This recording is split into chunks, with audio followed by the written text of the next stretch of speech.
This week on the Spaceship, Stuart Jackson takes a gamble. What are the chances? Zillions to one. It's worth a try. And Captain Gordon Taylor has a problem. What the hell is that? That's what took the Hoover, sir! In the year 2104, a fleet of research cruisers were launched into space. Their mission? To seek out new life. With every moment on board preserved by wall-to-wall monitoring and transmitted over time back to Earth, we have been allowed unique access to one of these ships, the really invincible 3, Macclesfield Division. What you are about to hear took place live, 4 years ago, 70,000 light-years from home. Monday, September the 3rd. There's one thing I know, Patterson. What's that, sir? A smart ship is a happy ship. I bet they didn't teach you that at the Macclesfield Space Academy. No, sir, they didn't. It's 2 months now since the other ships in the fleet exploded. In addition to fears that someone or something is trying to sabotage the mission, there has been a breakdown in crew discipline and a number of avoidable accidents. Captain Gordon Taylor is determined things will get better. Thank you for entering me. Right, Clive, listen up. I want this ship clean from top to bottom. What are you doing? I'm creating an infinitely dense vacuum of dark matter, sir. Excellent, excellent. Now, this lab is a disgrace. Sort out your mess, Doctor. Out of chaos comes enlightenment, sir. Sir, out of chaos comes rats, disease and drug addicts. Yes, all right, Patterson, all right. Fill me in, Clive. What's in the test tube? Dark matter, sir. I can't see anything. Exactly. 90% of the universe is made up of this dark matter. You can't see it directly, but indirectly it passes a dark shadow over stars, planets, everything in its path. Nobody quite knows what it is, but I thought if I created some, then I could then discover what it is and thereby explain the very essence of the universe. Fascinating. Well, do that, and then make your bed. Yes, sir. Thank you for coming. Neanderthals. A little centrifugal pressure. Wonderful. Oh, yes. Yes. No. The mission has reached a crucial stage. Having entered the as-yet unexplored Andromeda galaxy, hopes are high that the third planet from the Sun, with an atmosphere similar to that of Earth, will at last reward the crew's 6-year search for life. Now, if there's anyone on board who knows how to keep the ship, it's Karen. Yes, sir. Oh, call me Flashdance. How many times? Yes. Flashdance. I guarantee that Karen Trex's quarters will be a model of order and cleanliness. Thank you for entering me. Okay, Karen, let's have a look. Hello, Stuart. Hi, sir. Just doing some routine maintenance, sir. Good. Good work. Why are you in Karen's bed pod? Well, it's broken, sir. It keeps breaking, sir. I wonder why. Well, every time I fix it, it breaks, sir. Well, Jackson, you'd better fix it better this time. Yes, sir. As for you, Karen, I'm disappointed. I would have expected you to keep things cleaner. Yes, sir. Move on, Patterson. Let's keep things clean, people. Episode 3004. Dirty. The following day, there's a breakthrough on the bridge. Oh, what is it? Some sort of signal, Karen? It could be, sir. Need to get through the computer now. If I could just have a private word... Not now, sir. Clive. No. We've got something going on here. It's definitely originating from somewhere near the third planet. Oh, this could be it, people. Computer's got it, sir. It's... Oh, my God. Take a look, sir. The crew's hunch about the third planet was right. A series of radio signals emanating from the vicinity proved to be a coded set of directions for travellers. Once you hit the green nebula, turn left at planet Ushkaka, carry straight on for 3 light years, and the home of the Dwopai is on your right. The Dwopai. Please report to reception on arrival. Well done, people. It's been a long 6 years, but this is a great day for mankind. I don't like it, sir. Of course you don't, Patterson. Set a course anyway for the third planet and the home of the what are they? Dwopai, sir. The Dwopai. Somebody keep that malfunctioning robot off the bridge. He's got a name, Melissa. Oh, Ian's excited. Oh, he's excited because he's got so much work to do. Come on, little fella. I've got a couple of shirts over here. Anyone else need anything pressed? Oh, yes, I think I've got something to be doing. Right now, we need Ian more than ever. We've got a new civilization to impress people. Get this right, and there'll be a fleet commendation. Wasn't it exciting, Billy? What was it you wanted to talk about, Clive? Oh, nothing of importance, sir. Right. Let's get this ship spick and span. If there's one thing we're going to show the Dwopai, it's that the human race knows how to clean its face. Thanks for doing this, Stuart. A pleasure. There you go. Do you think this is all right, you always being in here? I mean, you don't think people will think there's something going on between us? Well, I don't know. I mean, is something going on between us? What do you mean? Well, you ask me over a lot to fix your bed pod. Well, it breaks down a lot, doesn't it? But maybe you exaggerate a bit because you like me? On your bed? Maybe you don't fix it very well, so I have to keep asking you onto my bed. Oh, look, Right, time Karen. to get cleaning. Isn't it amazing how filthy a room gets? Karen? Would you like a duster for that circuit board? No, I need to fix it before I dust it. Okay. I love you, Karen. Sorry, Stuart, did you say something? No. Yes. Look, we've known each other for so long. You know the rules and so do I, and inside we both know what's been going on, and I couldn't see you with any other guy. And I just want to tell you how I'm feeling. I've got to make you understand. I thought I'd done that bit by the door. What is that disgusting mess? Karen, are you listening? The Hoover's not picking it up. Stuart! It's picking up the Hoover! Oh. What Karen doesn't know is that some of Clive's experimental dark matter has leaked out of the laboratory and is spreading through the ship.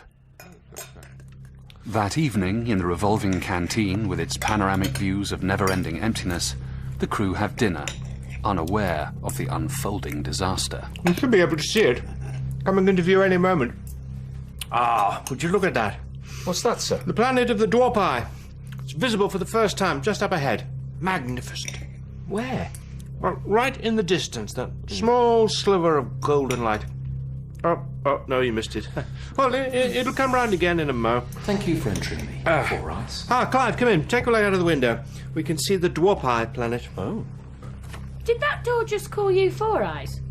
I didn't notice. Oh, look, there it is. That thin sliver of light. That's where we're heading. Where is it? The land of the Dwopai. It's there, straight ahead. Well, I to the can't left. see it. Where's it? No, it's gone again. Oh. Let's see it. Is it me, or is this canteen revolving unusually fast? Could you pass the sauce to it? No need to throw it. It's the revolve. It's getting faster. Well, fix it, Jackson. I can't see my beef Wellington. Oh, look, there's the planet. Over to the... no, you missed it. I've had a look at the ship's Yeah. computer already, sir. There seems to be some unknown energy source messing with the circuits. Clive, what's the scientific explanation of all this? Dunno. Well, you'll never guess what happened to me. I was trying to hoover my room when this sort of black mess just sucked away the whole hoover. It just vanished, didn't it, Stuart? Yeah. Nearly took my arm off, and before I know it, this pops out. What's that? I don't know, some sort of plant pot. Oh, this is no plant pot. It's a hat. Dates from the 19th century, and if we look underneath... Yes, made in Transylvania. But it makes no sense. Makes perfect sense. It was worn by women to show they were unmarried. No, I mean, it makes no sense that it's here. Well, funny things happen. Nature of the universe and all that. Ooh, lady luck, certainty of chance. Frogs falling from the sky. What, frogs I can get, not 19th century Transylvanian hats. That's just freaky city, huh? Hello, no, there, to the... no, it's gone. Thank you for entering. Captain, Thunder Thighs. Captain, what did that door just say? I think there's a problem with the polite technology systems as well, Well, sir. fix it, Jackson. Do your job. Can you imagine if the Dwopai come on board and the ship starts calling them stick eyes and wart face, stuff like that? That's not the only problem, sir. You should see level 1. It's a bit of a mess. Karen, that's your department. Get it cleaned. I can't, sir. The Hoover's turned into a hat. Oh, for crying out loud. Sir, I really think you should come to level 1 now. See what I mean? What in heaven's name is that? That's what took the Hoover, sir. Except now it's much bigger. It's like... What is it like? It's like a sort of dark nothingness. Shadow. That's right, a dark, shadowy nothingness devouring the corridor. Do you know anything about this, Clive? What? What? That, over there. Oh, that. No idea. Give us more detail, Clive. Well, maybe someone put too much dye in the washing machine. That's a stupid suggestion. Maybe a pipe's broken. What pipe? A waste pipe. If that's waste, somebody's had a hell of a lot of madras. Well, what am I supposed to do, Clive? As chief scientist, you have a duty to come up with an explanation. As captain, you have a duty to know what to do. Why don't we just seal off these doors, forget about it, and get on with the day like nothing ever happened? That's what I like to hear, a positive contribution. I want level 1 sealed off. And Jackson? Yes, sir? Your job's on the line. You get your act together and you fix the electrics.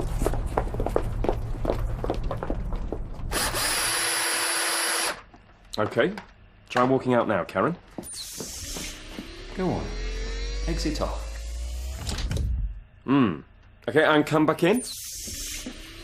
Come in, Lardy. Oh, Oh, don't worry, Karen, it doesn't know what it's saying. Because you're not lardy. You're lovely. don't. What? Just don't. Oh, I can't stand it anymore. All these years stuck together, flirting. Well, let's just give in to it. We can't. It's against regulations. Right, any progress with the Come door? and get me, big boy. I guess that's a no. I hope, Jackson, you're keeping focused on the job. Yes, sir, there's not much I can do without Iron. If the ship's robot hadn't been malfunctioning since day one, he could probably have sorted this out. Oh, well, I've had enough. I'm off to bed. Keep at it, Jackson. Yes, sir. Yeah. Oh, for crying out loud. Well, I suppose I should be getting to bed too. See you in the morning. Bye. Bye. I love you. Was that you? Or the door? It was me. Oh, Stuart! Oh! I can't pretend. Really? Oh! Forget regulations. Let's go. Let's go to my room. Oh, wow. Stuart, you're shaking. It's just that I've never been... As happy? No, I've never been... So excited? No, I've never been... To Stonehenge? No, I've never been touched for the very first time. Well, there's a first time for everything. Come on, Stuart. Going to bed, however, is not going to be easy. The stairs, which once led to the sleeping quarters, the games room and the bathroom facilities, now lead to a swirling, vast black emptiness. Oh! Oh, no. This isn't good, people. Oh, I really need the bathroom. Look at me, Clive, in the eyes, and tell me you don't know what this is. Both eyes, Clive. Just because I'm a scientist doesn't mean I've got an answer for everything. Listen, freak boy, you know, I know you know, and you're going to tell us, or you're going down there for a swim. All right, I admit it. There was an accident in the lab. Some dark matter escaped. This is dark matter? Well, it's not ice cream, is it? Run it by me again, Clive. What exactly is dark matter? It's what makes the universe dark, mysterious, and terrifying. It's the very unknownness of space. How the hell did you make that? I've been trying for years. Only now has my work truly come to fruition. And if you don't mind me saying, I've done pretty well. Yeah, I'm not sure this is the moment to pat yourself on the back, Clive. Well, as with all great discoveries, sir, there's good and bad. Remember when they first cloned the human cell? The medical benefits far outweigh the negative. Just remind me of the benefits of dark matter. I'm not sure yet. Can we go through it? I really need the bathroom. Only if you really need to go. If I've done it right, and I'm pretty sure I have, it's got a crushing gravitational pull which could take you anywhere. The bathroom? Possibly there, possibly billions of light years from there. As long as there's a bathroom. How could you let this thing escape? Don't you have laboratory precautions? Yes, but someone stole my draft excluder. What? It was Percy, my cloth snake draft excluder. I put it under the door, but someone stole it. That's your laboratory precautions? It's worked before, when the anthrax got out. Anthrax? Don't worry about that now. Anyway, so now you know. Do you want me to kill him now, sir, or torture him slowly? No, what I want are solutions. We're on the brink of becoming the first ship for 20 years to make contact with a new life form, and we've only got half a ship. What should be the greatest moment of my career is turning into the most embarrassing. Oh, no. Nothing to iron today, little one. The dark matter has swallowed up my silk shirts and corduroy trousers. Can things get any worse? I wish it would swallow him up. Oh, Iron looks a bit upset. He's coming very fast. Very fast. Look out! Iron!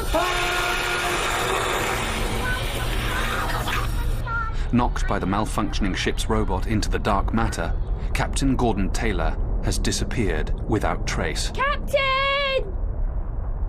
Captain! 3 seconds later, What's that? Looks like a cafetiere. It is. Ha! What are you laughing at? Well, it's really working, isn't it? It's got a time-space vortex and everything.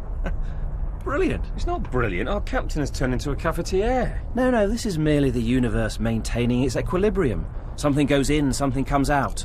Our captain is somewhere else. This is a half-full cafetiere. Actually, it's still warm. Coffee, anyone? No, thanks. Look, we've got to get our captain back. Well, we could throw the cafetiere back and see what happens. Seems a shame. Smells a damn good roast. What are the chances? Zillions to one. It's worth a try. Give it here. Okay. Think positive, everyone. Ow! Ah. Throw the rock back, Clive. We need to keep going. Positive thoughts. Captain, come back. We need you. Please, please come back. It's my Hoover. Oh, brilliant! Okay, and again. Hang on a moment. Shouldn't we think about this? What's more useful, Captain or Hoover? No, Melissa, throw back the Hoover. 2 hours later, The hell is that? No, let's chuck it back in. Alright, 1, 2, 3. Oh, this is pointless. We need to accept the captain is not coming back. As second in command, I'm taking control of the ship.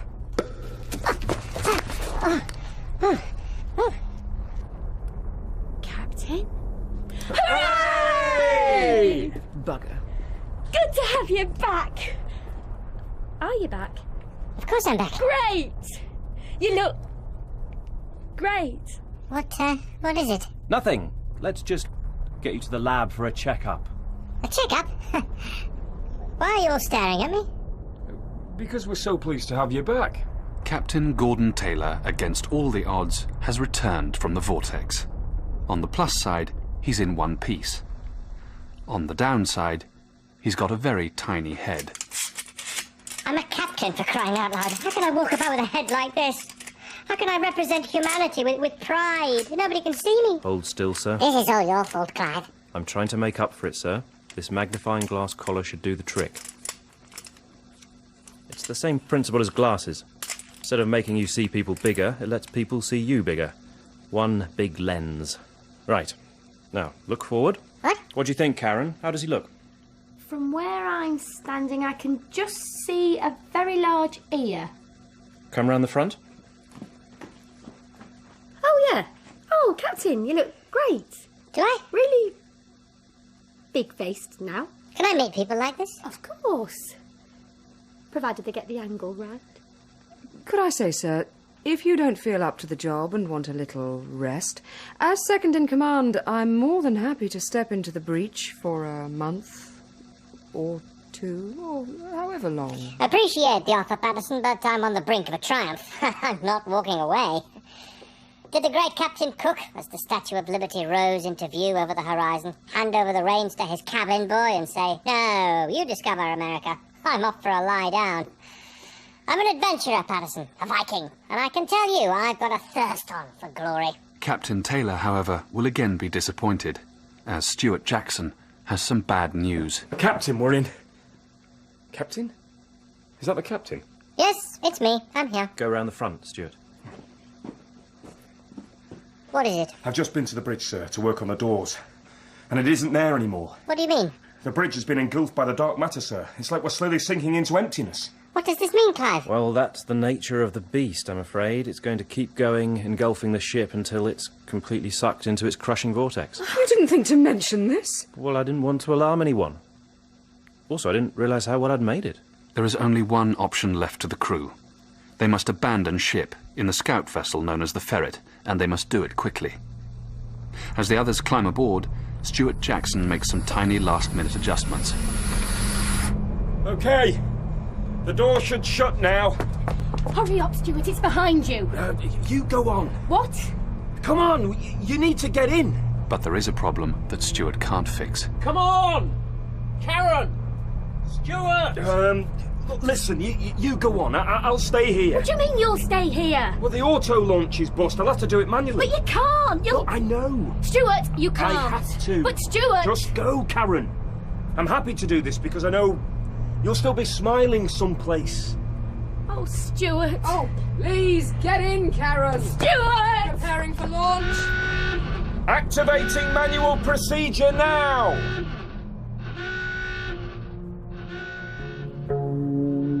The crew's 6-year journey across 70,000 light-years of space is about to end in tragic failure.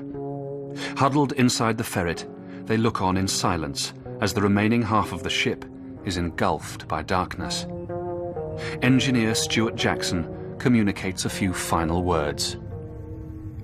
I don't know if anyone wants me tools. I've left them in the Ferret for you. They're in good nick. And they've done me proud. The drill's got 3 speeds. I've lost a 3mm drill bit, but apart from that, Stuart? You okay, Karen? I'm fine. He's not actually going to die. Tell me he's not actually going to die. He's going to die. Oh! Well, you never know. He might not die.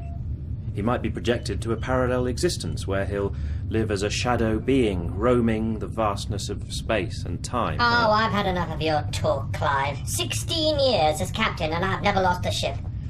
A lot of dreams died today. I never told him Told him what? what I really felt. And now I've lost him forever. He was doing his job. He knew the risks. You don't come into space for a quiet life.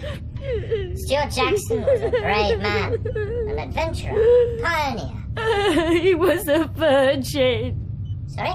All that macho bravado, all that oil and boiler suits, it was all a front. How do you know? He told me. Really?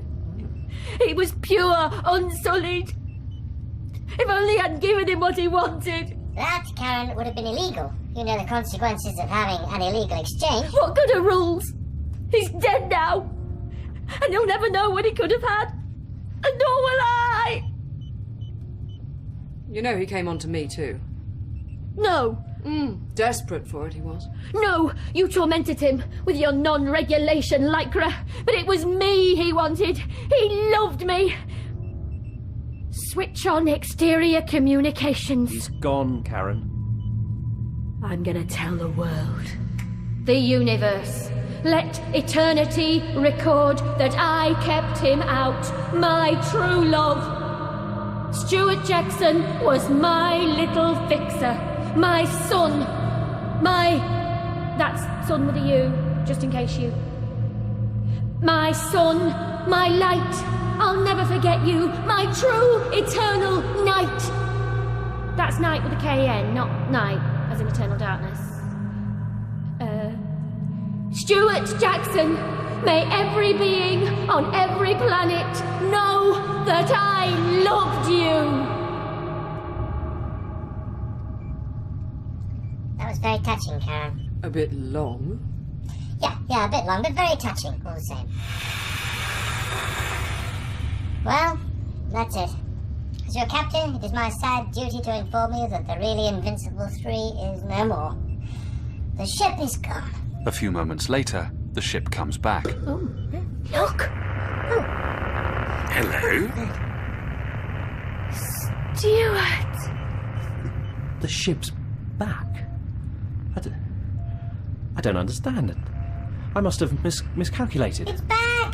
Good news, people! At the last moment, the dark matter must have lost energy, dissipated. Look, there should be endless blackness, but you can see stars! Damn! Good to have you back, Stuart.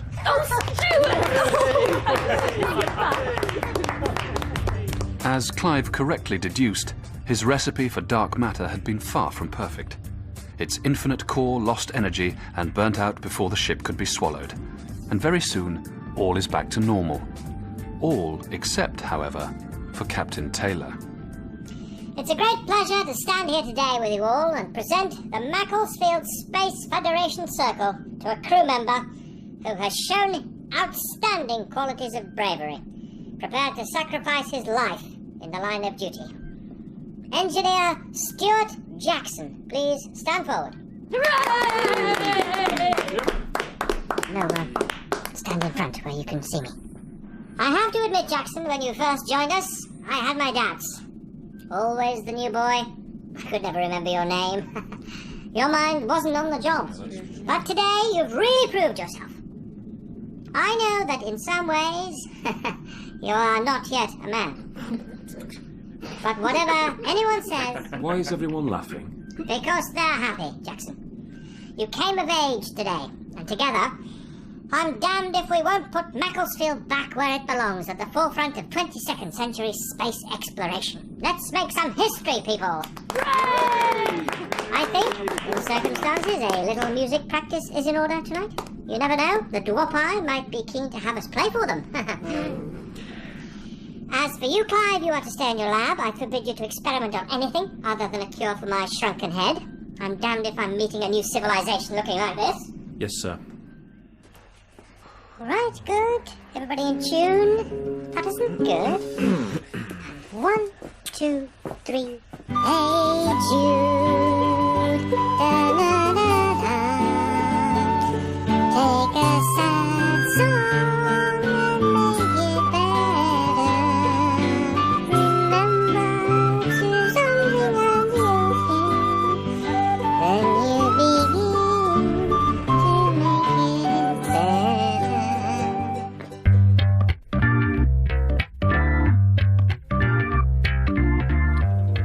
In The Spaceship, Captain Gordon Taylor was played by James Fleet, Karen Trex by Rosie Cavallero, Stuart Jackson by Paul Barnhill, Clive 55 by Neil Warhurst, and Melissa Patterson by Emily Joyce.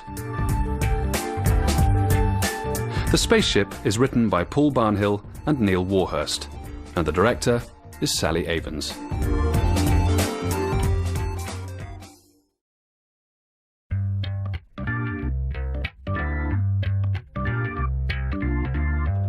This week on The Spaceship, Stuart Jackson takes a gamble. What are the chances? Zillions to one. It's worth a try. And Captain Gordon Taylor has a problem. What the hell is that? That's what took the Hoover, sir! In the year 2104, a fleet of research cruisers were launched into space. Their mission, to seek out new life. With every moment on board preserved by wall-to-wall monitoring and transmitted over time back to Earth, we have been allowed unique access to one of these ships, the really invincible 3, Macclesfield Division. What you are about to hear took place live, 4 years ago, 70,000 light-years from home. Monday, September the 3rd. There's one thing I know, Patterson. What's that, sir? A smart ship is a happy ship. I bet they didn't teach you that at the Macclesfield Space Academy. No, sir, they didn't. It's 2 months now since the other ships in the fleet exploded. In addition to fears that someone or something is trying to sabotage the mission, there has been a breakdown in crew discipline and a number of avoidable accidents. Captain Gordon Taylor is determined things will get better. Right, Clive, listen up. I want this ship clean from top to bottom. What are you doing? I'm creating an infinitely dense vacuum of dark matter, sir. Excellent, excellent. Now, this lab is a disgrace. Sort out your mess, Doctor. Out of chaos comes enlightenment, sir. Sir, out of chaos comes rats, disease, and drug addicts. Yes, all right, Patterson, all right. Fill me in, Clive. What's in the test tube? Dark matter, sir. I can't see anything. Exactly. 90% of the universe is made up of this dark matter. You can't see it directly, but indirectly it passes a dark shadow over stars, planets, everything in its path. Nobody quite knows what it is, but I thought if I created some, that I could then discover what it is and thereby explain the very essence of the universe. Fascinating. Well, do that, and then make your bed. Yes, sir. Thank you for coming. Neanderthals. A little centrifugal pressure. Wonderful. Oh, yes. Yes. No. The mission has reached a crucial stage. Having entered the as-yet unexplored Andromeda galaxy, hopes are high that the third planet from the Sun, with an atmosphere similar to that of Earth, will at last reward the crew's 6-year search for life. Now, if there's anyone on board who knows how